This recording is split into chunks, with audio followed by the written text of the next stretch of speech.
Family is still in shock tonight. They're calling the attack pure evil. A vigil was held tonight to honor the young mother who is looking forward to having another baby. Tonight, family is remembering 30-year-old Eliza Morales, a mother, wife, and daughter. She fought for her life. She was ultimately stabbed to death. The apartment was lit on fire, and she bled out and she burned with a baby inside of her. Pure evil. Spend the rest of my life wishing I can get every last second back with her, and just continue to try to live through her for my daughter, and continue to be strong for my family. Imagine if you opened your door to complete the simplest transaction. Just handing over license plates and paperwork for a truck your husband sold on Facebook Marketplace. 5 minutes, that's all it should take. But 30 minutes later, you're gone. Stabbed 70 times. Your unborn baby taken with you. Your apartment set on fire while you lay dying near the door trying to escape. The person who did this? A 19-year-old buyer who decided being unhappy with a $1,500 truck justified taking 2 lives. This happened in January 2026 to Eliza Morales, a 30-year-old pregnant mother in Downers Grove, Illinois. Imagine if helping someone finish a sale cost you everything. How does disappointment over a used vehicle turn into this level of destruction? Before we go any further, if you're sitting there watching and you haven't hit that subscribe button yet, do it now. Seriously, click it. Hit that bell icon too, because cases like this, stories that need to be told, stories about real people whose lives mattered, we cover them here on She's Alive. This channel exists to make sure these victims aren't forgotten. And if you care about that, if you believe these stories deserve to be heard, then subscribe. It takes 2 seconds and it helps us keep going. All right, let's talk about who Eliza Morales really was.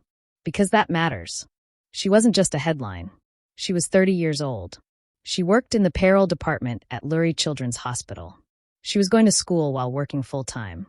She had a 1.5-year-old daughter at home. She was 5 months pregnant with her second daughter. She'd married her high school sweetheart, Gabriel. Her family described her as someone who would literally give you the shirt off her back. The kind of person who was always at the library with her kids, always feeding them organic food, always trying to do right by them. Her mother-in-law, Angelica, said she was a loving person, a kind person, a humanitarian. She hoped to have more children with Gabriel. She had her whole life mapped out ahead of her. And it was all going exactly as planned until Gabriel decided to sell his old truck. Just a regular 1994 Ford Ranger. Dark red. Nothing fancy. He listed it on Facebook Marketplace on January 24th, 3 days before everything fell apart. It's wild to think about how something so normal, so everyday as selling a used vehicle online, can become the setup for something this horrific. We've all done it, right? Sold something online, met up with a stranger to hand it over. It's just part of modern life now. You list it, someone messages you, you work out the details, you meet up. Gabriel did everything by the book. He had no way of knowing what kind of person was on the other end of that message. The buyer's name was Revuckas, 19 years old, from Westmont, just nearby. He worked as a painter. No criminal history. Lived with his girlfriend. On paper, he looked like any other young guy trying to buy his first truck. Natives responded to Gabriel's listing that same day, January 24th. They worked out the price. $1,500 for the truck. They agreed on the terms and natives came by to look at it. Everything seemed fine.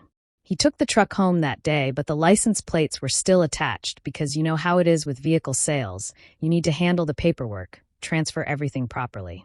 So they arranged to meet again on Monday evening, January 27th, around 5:30 in the evening at Gabriel and Eliza's apartment to swap the plates and finalize the bill of sale. Just tying up loose ends. Gabriel was still at work when this meeting was supposed to happen, so Eliza said she'd handle it. Why wouldn't she? It was just paperwork. Just handing over some metal plates. Takes 5 minutes, right? Now here's where you need to pay attention because the timeline is everything in this case.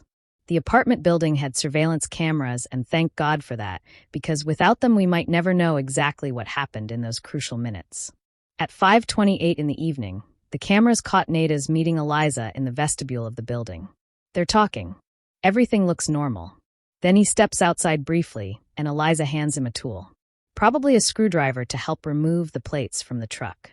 He comes back inside 5 minutes later, and here's the detail that makes your blood run cold. As he's walking back into that building, cameras show him holding something shiny behind his back. Something that looked like a screwdriver. She escorts him into the apartment. The door closes, and for the next 19 minutes, nobody sees anything. Think about that for a second. 19 minutes. That's all it took for everything to go wrong. At 5:47, the door opens briefly. Nada's is standing in the doorway. Then it closes again. 2 minutes after that, at 5:49, the door starts opening and closing repeatedly. Just a few inches at a time. Opening, closing, opening, closing. And you can see in the footage that someone inside is struggling. The door handle is turning from the inside. Someone is trying to get out.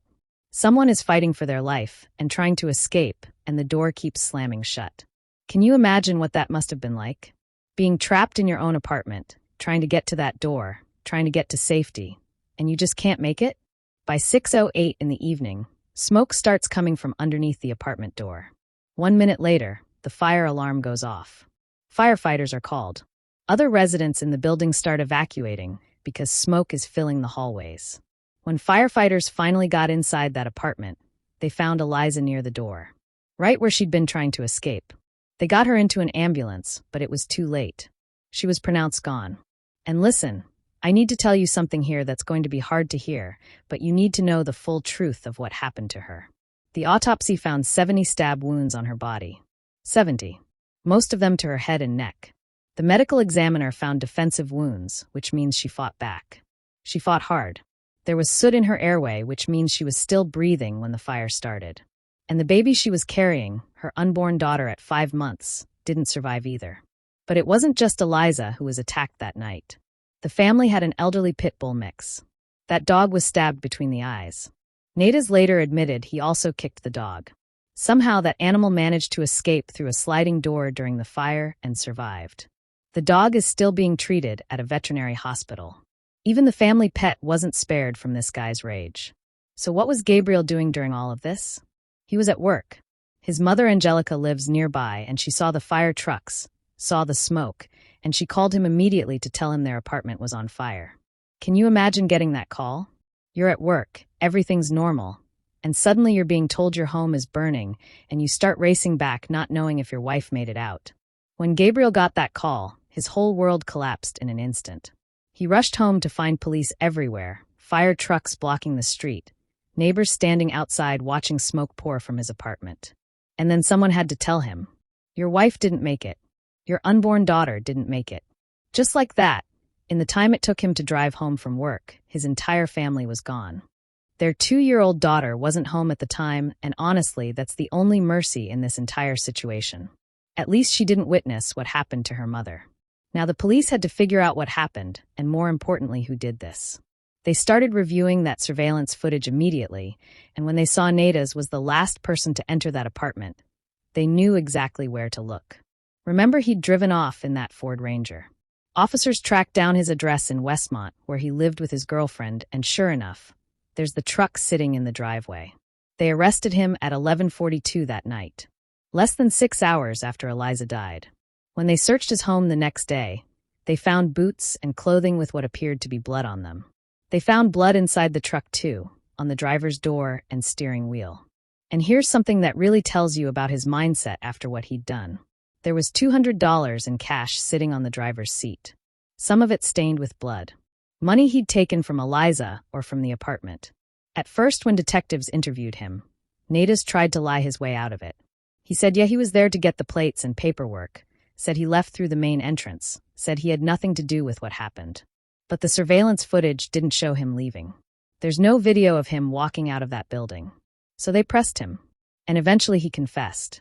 He told them he stabbed her 10 times, which was a lie because the autopsy showed 70 wounds, but at least he was admitting he did it. And you know what his reason was? He was angry about the condition of the truck. That's it. He felt like he got ripped off on a $1,500 vehicle, and he decided to take it out on Eliza. He told police that during the attack, Eliza told him she was pregnant. She begged for her life, told him about her baby, and he kept going anyway. He admitted to starting the fire too. Stacking items on the kitchen stove, using chemicals and sanitizer from the apartment as accelerants, anything he could find to burn the place down and cover up what he'd done. He took Eliza's phone, snapped it in half in his truck, and threw it out the window near a Best Buy off Interstate 355. He threw the knife he used near Highland and Butterfield roads. Then he drove to an Ace Hardware store, went into the bathroom, tried to clean the blood off himself with bathroom cleaner, changed his jacket, and stuffed his bloody clothes in a trash can outside. Police recovered all of it. The jacket, the gloves, fragments of Eliza's phone, even her work lanyard and IDs that he'd stolen, plus Gabriel's debit card. Natiz was charged with first-degree murder, intentional homicide of an unborn child, armed robbery, aggravated arson, and aggravated cruelty to animals. On Thursday, January 30th, he appeared in court. The judge ordered him held without bond, said he posed a real and present threat to the community. They played video in court showing the apartment engulfed in flames. After that hearing, while he was in custody, Natiz sustained critical injuries that appeared to be self-inflicted. He's currently being treated and is in critical condition. His next court date is scheduled for February 18th.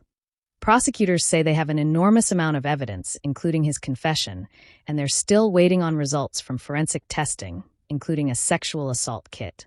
If that evidence leads to additional charges, they'll file them. The police department quickly identified the suspect in this case, and at 11:42, they observed the pickup truck in the driveway on a house on Spruce Lane in Westmont. At that time, the defendant was taken into custody. Subsequently, a search warrant was executed at the Spruce Lane address, and located in the course of that search warrant were boots that it is believed the defendant was wearing at the time of the offense, and the police observed what appeared to be blood on those boots. Additional clothing was also located at that residence. The preliminary results of the fire investigation is that there are 2 points of origin, the first being the kitchen stove and the second being the front door. The fire is currently determined as incendiary and started with normal combustible materials. The police continued their investigation, which led them to 63rd and Main, which is an Ace Hardware store, and in the garbage at that location, the police located additional clothing that the defendant had been wearing at the time of the offense. In addition, they located Eliza's work lanyard and work IDs from Lurie Children's Hospital, where Eliza worked, as well as Eliza's husband's debit card. There were gloves that appeared to have been blood that were located, as well as pieces of Eliza's phone. The police also executed a search warrant on the subject truck, and apparent blood was located on the driver's door and steering wheel. The preliminary cause of death to Eliza are numerous stab wounds in intrauteral fetal demise due to multiple sharp force injuries. This was a horrific act of violence that the people have alleged in this case. I want to thank the Downers Grove Police Department for an incredible, thorough investigation that continues to this day. The Downers Grove Fire Department, DuPage County Merit, which is the emergency response investigative team, the DuPage County Fire Investigation Task Force, the Office of the Illinois State Fire Marshal, and also multiple fire protection districts that responded to this fire. Violent crimes like this can shake a community to its core, but the public should be reassured that in Downers Grove and in DuPage County, public safety remains the #1 priority. Police are still searching for the murder weapon. Eliza's funeral was held on Thursday. Her family held a candlelight vigil the night before. Her mother-in-law, Angelica, said this was pure evil, that Eliza fought for her life, that she didn't deserve any of this. The family has set up a GoFundMe to help raise Eliza's 2-year-old daughter the way her mother would have wanted. They're trying to pick up the pieces of a life that was shattered over something as meaningless as a used truck. So I want you to think about something. What makes a person decide that their disappointment, their anger over something material, something replaceable, is worth destroying lives? How do you look at a pregnant woman, hear her tell you about her baby, and keep going? These are questions we struggle with in cases like this, because the answers don't make sense. They can't make sense. And here's another thing to consider. How many times have you bought or sold something online? How many times have you met a stranger to complete a transaction and trusted that everything would be fine? We do it all the time now because we have to believe most people are decent. But cases like this remind us that you can't always know who's on the other side of that message. You can't always predict when someone's going to snap. If this case affected you, if Eliza's story matters to you, then share this video. Get it out there. Make sure people know her name and what happened to her. Drop a comment below and tell me what you think about this case. What goes through someone's mind to make them capable of this? And if you haven't subscribed yet, do it right now. We cover cases like this on She's Alive because these victims deserve to be remembered. They deserve justice, and they deserve to have their stories told. So subscribe, hit that bell, and stick around because we're not done uncovering the truth. To the Morales family, to Gabriel, to Angelica, to everyone who loved Eliza and that precious baby girl who never got to take her first breath, we see you. We remember her, and we're so deeply sorry for your loss. No family should ever have to endure this kind of pain.